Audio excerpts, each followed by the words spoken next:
আব্দুল হান্নান মাসুদ ইতিমধ্যেই আমাদের মঞ্চে উপস্থিত হয়েছেন এবং আব্দুল হান্নান মাসুদকে এই জনতার উদ্দেশ্যে কিছু বলার জন্য অনুরোধ করছি।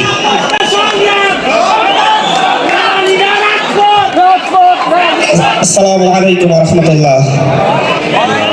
আসসালামু আলাইকুম ওয়া রাহমাতুল্লাহ। আপনারা সবাই ভালো আছেন? মিল্লাতের এই মাঠে অনেক হাঁটাচলা করেছি, কিন্তু কখনো এখানে মঞ্চে উঠবো সে আশা করি নাই। আল্লাহ সৌভাগ্য দান করেছেন ওস্তাদদের সামনে, আমার সহপাঠীদের সামনে এবং ছোট ভাইদের সামনে, সিনিয়রদের সামনে এখানে উঠে কথা বলছি। সবাই ক্ষমা সুন্দর দৃষ্টিতে দেখবেন। ধন্যবাদ জানাচ্ছি মিল্লাতের অ্যালামনাইদেরকে এত সুন্দর একটি আয়োজনের জন্য। এখানে আমাদের দেশের গর্ব, আমাদের এই 24-এর বিপ্লবে যারা যে সকল পরিবারের সবচাইতে বড় অবদান, শহীদ পরিবারের কয়েকজন আছেন, তাদের সামনে আমাকে মঞ্চে উঠে কথা বলাটা বেয়াদবি হবে। আমি চাচ্ছি শহীদ পরিবারের যারা আছেন তারা অন্তত উপরে আসুন, আমরা একটু দেখা করি, কথা বলি। শহীদ পরিবারের কেউ নাই? একটু শহীদ পরিবারের যারা আছেন যদি আপনারা একটু উপরে আসতেন।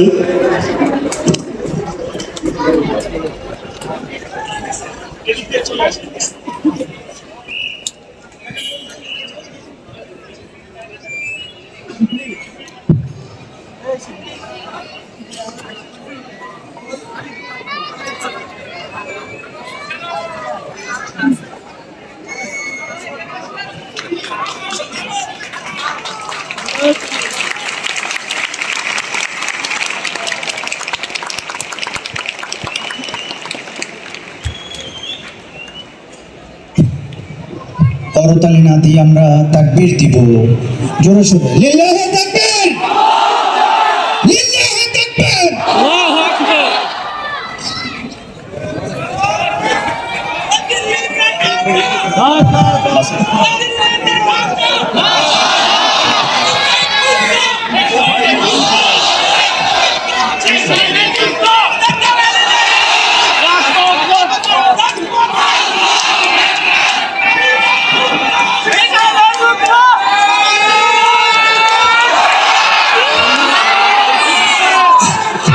আপনারা কি স্লোগান দিতে চাচ্ছেন? স্লোগান দিতে চাচ্ছেন? স্লোগান কি হবে? স্লোগান হবে লিল্লাহি তাকবীর, আল্লাহু আকবার, লিল্লাহি তাকবীর, লিল্লাহি তাকবীর, আল্লাহু আকবার। আবু সাঈদ মুক্ত, আবু সাঈদ মুক্ত। সবচাইতে বড় বিষয়, আমাদের এই মাদ্রাসা শিক্ষাকে ধ্বংস করার জন্য, আমাদের নৈতিক শিক্ষাকে ধ্বংস করার জন্য, বাংলাদেশকে পরাধীন করে রাখার জন্য, স্বাধীনতা সার্বভৌমত্বের সবচাইতে বড় প্রতীক এই দেশের মাদ্রাসা শিক্ষার্থীদেরকে তাদের পড়াশোনা থেকে দূরে রাখার জন্য দিল্লি থেকে সবচাইতে বড় ষড়যন্ত্র হয়েছে। দিল্লি থেকে চেষ্টা করা হয়েছে যদি মাদ্রাসা শিক্ষাকে ধ্বংস করে দেওয়া যায় তাহলে এই দেশের ফ্যাসিস্ট হাসিনার মতো দিল্লির গোলামদেরকে বসিয়ে রাখা যাবে। এখান থেকে আমাদের আজকে মাদ্রাসা আমিনুল মিল্লাতের প্রাঙ্গণ থেকে মাদ্রাসার শিক্ষার্থীরা আজকে এখানে স্লোগান দিবে দিল্লি না ঢাকা, দিল্লি না ঢাকা, দিল্লি না ঢাকা, দিল্লি না ঢাকা। বাংলাদেশের সকল সিদ্ধান্ত ঢাকা থেকে হবে, কোন সিদ্ধান্ত দিল্লি থেকে নয়। এই দেশের শুধু মাদ্রাসা শিক্ষার্থীরা নয়, এদেশের স্কুল, কলেজ, বিশ্ববিদ্যালয়ের শিক্ষার্থীরাও এক্ষেত্রে একমত। যারা দিল্লিতে বসে বসে এখনো এই দেশকে শোষণের চিন্তা করে, এদেশের মানুষকে অত্যাচারের চিন্তা করে, এদেশের সার্বভৌমত্ব আঘাতের চিন্তা করে দিল্লিতে বসে বসে তাদেরকে হুঁশিয়ার, তাদেরকে হুঁশিয়ার করে দিতে চাচ্ছি 24-এর বিপ্লবে যারা অংশগ্রহণ করেছে তারা এখনো ঘরে ফিরে যায় নাই, তারা ঘরে ফিরে যায় নাই। 24-এর শহীদ পরিবার এখনো ঘরে ফিরে যায় নাই, 24-এর আহতরা এখনো ঘরে ফিরে যায় নাই। প্রতিবাদের জন্য তারা এখনো ঐক্যবদ্ধভাবে রাজপথে থাকার জন্য প্রস্তুত। দিল্লি না ঢাকা, দিল্লি না ঢাকা,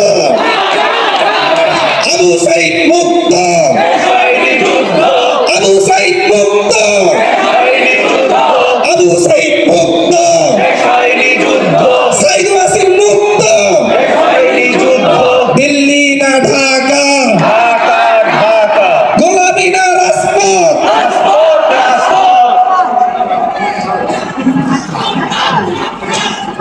আজান হচ্ছে, আজান শেষ হোক, আমরা তারপর কথা বলছি। এদেশের ছাত্রদেরকে দমিয়ে রাখার জন্য সকল ধরনের নিপীড়নমূলক ব্যবস্থা নেওয়া হয়েছিল। সর্বপ্রথম আঘাত করা হয়েছিল এদেশের মাদ্রাসা শিক্ষার্থীকে। আরো সঠিকভাবে কথা বলতে গেলে সর্বপ্রথম আঘাত করা হয়েছিল এদেশের তামরুল মিল্লাত মাদ্রাসাকে। সর্বপ্রথম আঘাত করা হয়েছিল যাত্রাবাড়ি শাখাকে। তারপর আঘাত করা হয়েছিল টঙ্গী শাখাকে। তারা জানে, তারা বুঝতে পারে বাংলাদেশের মাদ্রাসা শিক্ষার্থীদের নেতৃত্ব তামরুল মিল্লাত থেকে হয়, টঙ্গী শাখা থেকে হয়, যাত্রাবাড়ি শাখা থেকে হয়। এই কারণে মাদ্রাসা শিক্ষাকে ধ্বংস করার জন্য প্রথম ষড়যন্ত্র হয়েছিল আমাদের প্রাণপ্রিয় উস্তাদ জামিল আবেদিন উস্তাদের বিরুদ্ধে। ধীরে ধীরে এই দেশের সকল স্বনামধন্য শিক্ষকদের উস্তাদদের বিরুদ্ধে প্রথম ষড়যন্ত্র শুরু হয়েছিল। তার পরবর্তীতে ষড়যন্ত্র শুরু হয়েছিল শিক্ষার্থীদের বিরুদ্ধে। যে সকল শিক্ষার্থীরা প্রতিনিধিত্ব করত, নেতৃত্ব দিত, তাদের প্রত্যেকের বিরুদ্ধে এক একটা মামলা দিয়ে জেলে পুরে রাখা হয়েছিল। এভাবে মাদ্রাসা শিক্ষাকে ধ্বংস করে দিয়ে তারপরে ধরা হয়েছিল আলিয়া মাদ্রাসার, পরে ধরা হয়েছিল কওমি মাদ্রাসাকে। আলিয়া মাদ্রাসার ধ্বংস করে দিয়ে যখন ধ্বংস করা হচ্ছে তখন হয়তো আমাদের কওমি ভাইরা চুপ ছিল, আবার যখন কওমিদেরকে ধ্বংস করা হচ্ছে তখন আবার চুপ ছিল। তারপরে ধরছে বিশ্ববিদ্যালয়কে, শিক্ষা প্রতিষ্ঠানকে, একে একে শিক্ষা ব্যবস্থা ধ্বংস করে দিয়ে প্রতিটা শিক্ষা প্রতিষ্ঠানে ছাত্রলীগের সন্ত্রাসীদের অভয়ারণ্যে পরিণত করেছিল। শিক্ষা প্রতিষ্ঠান তৈরি হয়েছিল ছাত্রলীগের সন্ত্রাসীদের ক্যান্টনমেন্ট, কিন্তু সেই ক্যান্টনমেন্টের দেয়াল ভেঙে সেই শিক্ষা প্রতিষ্ঠানের সার্বভৌমত্ব রক্ষার সৈনিকেরা দেয়াল ভেঙে বের হয়ে এসে সেই সার্বভৌমত্বের শত্রুদেরকে, বাংলাদেশের স্বাধীনতার শত্রুদেরকে এই দেশ ছাড়া করেছে। আজকের এই শিক্ষার্থীদের এই বড় আয়োজন, গত 16 বছরের মধ্যে মনে হয় এটাই সবচেয়ে বড় আয়োজন। এই আয়োজনের মাধ্যমে একটা স্পষ্ট বার্তা, মাদ্রাসা শিক্ষাকে কখনো দমিয়ে রাখা যাবে না। মাদ্রাসা শিক্ষাকে কখনো দমিয়ে রাখা যাবে না। যেখানে দমিয়ে রাখা যাবে, দমিয়ে রাখার চেষ্টা করা হবে, সেখান থেকে এটা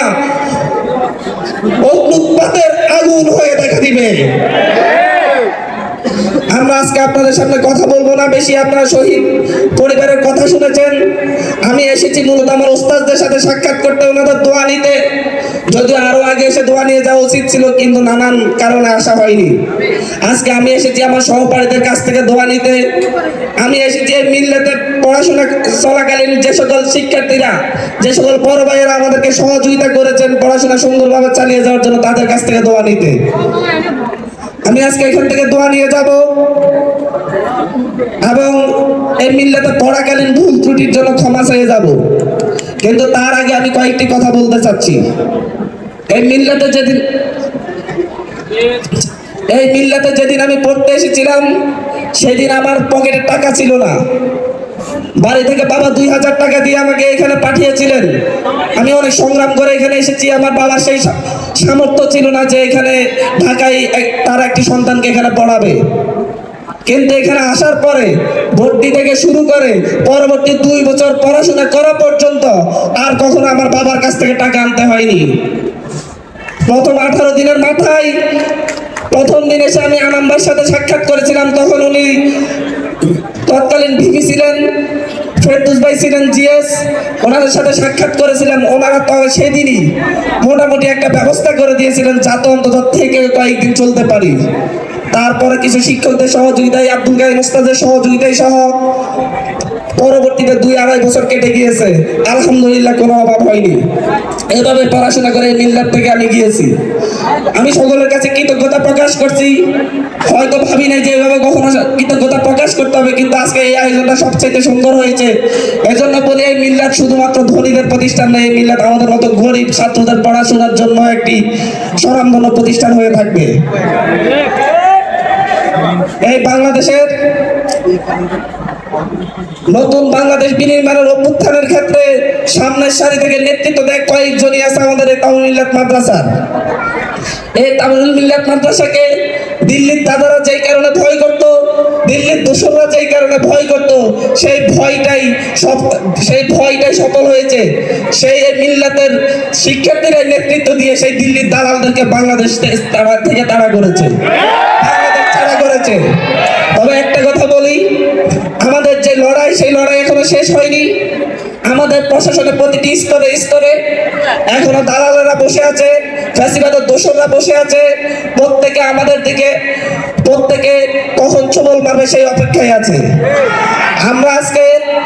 আমি এখানে বৈষম্য বিরোধী ছাত্র আন্দোলনের একজন প্রতিনিধি হিসেবে আপনাদের কাছে বলতে চাচ্ছি, বৈষম্য বিরোধী ছাত্র আন্দোলন যখন এই দেশের মানুষকে স্বপ্ন দেখিয়েছে আগামীর বাংলাদেশ হবে দুঃখ দুর্দশা মুক্ত বাংলাদেশ, সাম্য মানবিক মর্যাদার বাংলাদেশ, আগামীর বাংলাদেশে কোন রাজনৈতিক দল ক্ষমতায় এসে ফ্যাসিবাদী হয়ে উঠতে পারবে না। আগামীর বাংলাদেশে বর্তমানে যে গতানুগতিক রাজনৈতিক ব্যবস্থা চলছে, এই ব্যবস্থা থাকবে না। আমাদের এই প্রতিশ্রুতিতে এই দেশের মানুষ বিশ্বাস করে, আমার এই শহীদের বাবারা বিশ্বাস করে তাদের সন্তানদেরকে রাস্তায় পাঠিয়েছেন। ওনাদের সন্তানরা আমাদের প্রতিশ্রুতিতে বিশ্বাস থেকে রাস্তায় নেমেছেন। সেই প্রতিশ্রুতি বাস্তবায়নে বৈষম্য বিরোধী ছাত্র আন্দোলন এখনো অঙ্গীকারাবদ্ধ। বৈষম্য বিরোধী ছাত্র আন্দোলন আরেকটি লড়াইয়ের জন্য প্রস্তুত, আরেকটি বিপ্লবের জন্য প্রস্তুত, যেই বিপ্লবের মাধ্যমে ফ্যাসিস্টের বাকি দোসররাও এই দেশ থেকে পালাতে বাধ্য হবে। আমাদের বিপ্লব শেষ হয়েছে, সেই বিপ্লবে সকলে আমাদেরকে সঙ্গ দিয়েছে, কিন্তু দেখা যাচ্ছে বিভিন্ন জায়গা থেকে আমরা যখন ফ্যাসিবাদী ব্যবস্থা বিলোপের কথা বলি, তখন হচ্ছে বিভিন্ন গোষ্ঠী আটকে উঠে, বিভিন্ন গোষ্ঠী চিন্তা করে ফ্যাসিবাদী ব্যবস্থা যদি বাতিল হয়ে যায়, তাহলে আমরা ভবিষ্যতে দীর্ঘদিন ক্ষমতায় থাকবো কিভাবে? বিভিন্ন রাজনৈতিক গোষ্ঠীগুলা এখনো বাংলাদেশ আগামী রাষ্ট্র ব্যবস্থা কেমন হবে সেই দিক নির্দেশনা দেন, সেই রূপরেখা দেন, কিন্তু ওনারা এমন রূপরেখা দেন না যাতে ওনাদের রাজনৈতিক ব্যবস্থাটা কেমন পরিবর্তন করবেন, দল অভ্যন্তরীণ রাজনৈতিক ব্যবস্থাটা। কারণ দলের মধ্যে যদি একনায়কতন্ত্র থাকে, দলের মধ্যে যদি একক একটা গোষ্ঠী থাকে যারা এই সকল সিদ্ধান্ত নেয়, পরবর্তীতে রাষ্ট্র ক্ষমতায় গিয়ে তারা আর এই দেশে গণতান্ত্রিক ব্যবস্থাকে শক্তিশালী হতে দেয় না। নতুন বাংলাদেশের জন্য শুধুমাত্র ফ্যাসিবাদী শাসন ব্যবস্থা বিলোপ না, যাদের ফ্যাসিবাদী শাসন ব্যবস্থা আর আসতেই না পারে, সেজন্য হচ্ছে রাজনৈতিক দলগুলো অভ্যন্তরীণ সংস্কার প্রয়োজন। রাজনৈতিক দলগুলো যদি আমরা অভ্যন্তরীণ সংস্কারের কথা বলি, তখন ভয় পেয়ে যায়। আমরা যখন বলি যে হচ্ছে ফ্যাসিস্টের দালাল রাষ্ট্রপতি কেন থাকবে, তখন তারা ভয় পেয়ে যায় যে পরবর্তীতে আবার কোন রাষ্ট্রপতি যদি আসে, এমন তাকেও যদি সরিয়ে দেওয়া হয়। আমরা যখন বলি যে ফ্যাসিস্ট হাসিনার কাটাছেড়া করা সংবিধান, মুজিবের তৈরি মুজিববাদী সংবিধান, দিল্লির প্রেসক্রিপশনে তৈরি সংবিধান, সেই সংবিধান বাতিল করে 24-এ নতুন একটি সংবিধান রচনা করতে হবে, তখন তাদের হৃদয়ে কম্পন ধরে যায়। তারা চিন্তা করে এই সংবিধানের মাধ্যমে তো আমরা 90-এ গণঅভ্যুত্থান ঘটিয়েও 91-এ আমরা আমাদের কথা না রেখেও ক্ষমতায় থাকতে পেরেছি। এদেশের মানুষ বারবার জীবন দেয়, লড়াই করে, সংগ্রাম করে, কিন্তু পরবর্তীতে মানুষের রক্তের উপর দিয়ে ক্ষমতায় গিয়ে আর সেই যে মানুষগুলা রক্ত দেয়, সেই মানুষগুলোর কথা আর কারো মনে থাকে না। একটা কথা বলছি, 90-এর গণঅভ্যুত্থানের 3 জনের রূপরেখা দেখিয়ে নূর হোসেনকে রাস্তায় নামানো হয়েছিল। সেই নূর হোসেনের স্বপ্ন কি বাস্তবায়িত হয়েছে? নূর হোসেনের স্বপ্ন বাস্তবায়িত হয়েছে? কেন 90-এর গণঅভ্যুত্থানের নেতৃত্ব দেওয়া রাজনৈতিক দলগুলো কি ক্ষমতায় ছিল না? তারা সকলেই ক্ষমতায় ছিল, কেউই সেই রূপরেখাগুলো বাস্তবায়ন করে নাই। 24-এর গণঅভ্যুত্থানের ক্ষেত্রে একই পরিস্থিতি, আমরা সেটা চাই না। আমরা তাদেরকে বলতে চাচ্ছি, বাংলাদেশে আপনারা আমাদের পাশে থাকুন আর না থাকুন, আমরা আমাদের স্বপ্ন সফল করে ছাড়বো ইনশাল্লাহ। এই ক্ষেত্রে কোনো কম্প্রোমাইজ হবে না, এই ক্ষেত্রে কোনো ছাড় দেওয়া হবে না। এই লড়াইটা আমাদের জন্য দীর্ঘ। বলা হয়ে থাকে যে তরুণরা কি করবে, একটা কথা বলতে চাচ্ছি, যখন আমাদের অভিভাবকরা ব্যর্থ হয়েছে, তখন সন্তানরা রাজপথে নেমে এসেছে। অভিভাবকরা যদি 2014-তে ব্যর্থ না হতো, 2018-তে ব্যর্থ না হতো, তাহলে 2024 সালে 2000 সন্তানকে জীবন দিতে হতো না। অভিভাবকরা যখন নিজেরা ব্যর্থ হয়েছিল, তখন নিজেরা রাজপথে নেতৃত্ব দিতে পারতেছিল না, তখন বলেছিল তোমরা আমাদের সন্তানরা সামনে আসো, নেতৃত্ব দাও, আমরা তোমাদের পিছনে আছি। আমরা এখন 24-এর গণঅভ্যুত্থানের পর বলতে চাচ্ছি আমাদের অভিভাবকদেরকে, আপনারা আমাদেরকে পিছনে থেকে পরামর্শ দিন, আপনারা আমাদেরকে পিছনে থেকে দিক নির্দেশনা দিন। আমরা আগামী নতুন বাংলাদেশ রচনা করব, আগামী নতুন বাংলাদেশ রচনা নতুন বাংলাদেশ রচনা করবে এই দেশের ছাত্র জনতা। এর বাইরে কোন রাজনৈতিক গোষ্ঠীর কথা মতো এই দেশে আগামী নতুন বাংলাদেশ রচিত হবে না। আগামী নতুন বাংলাদেশ কিভাবে রচিত হবে সেই রূপরেখা দিবে এই দেশের শহীদদের পরিবার। আগামী নতুন বাংলাদেশ কেমন হবে সেই রূপরেখা দিবে এই দেশের হসপিটালের বিছানায় কাতরানো আহত ভাইয়েরা। আগামী বাংলাদেশ কেমন হবে সেই রূপরেখা দিবে এই তাওহিদের মাঠে বসে থাকা হাজার হাজার ছাত্র ভাইয়েরা। আগামীর বাংলাদেশ কেমন হবে সেই রূপরেখা দিবে আমাদের সম্মানিত উস্তাদরা। এভাবেই নতুন একটি বাংলাদেশ রচিত হবে। আমরা সঙ্গ চাচ্ছি আপনাদের, আমরা আপনাদের সহযোগিতা চাচ্ছি এবং সাথে দোয়া চাচ্ছি। ধন্যবাদ সকলকে। আসসালামু আলাইকুম। ধন্যবাদ।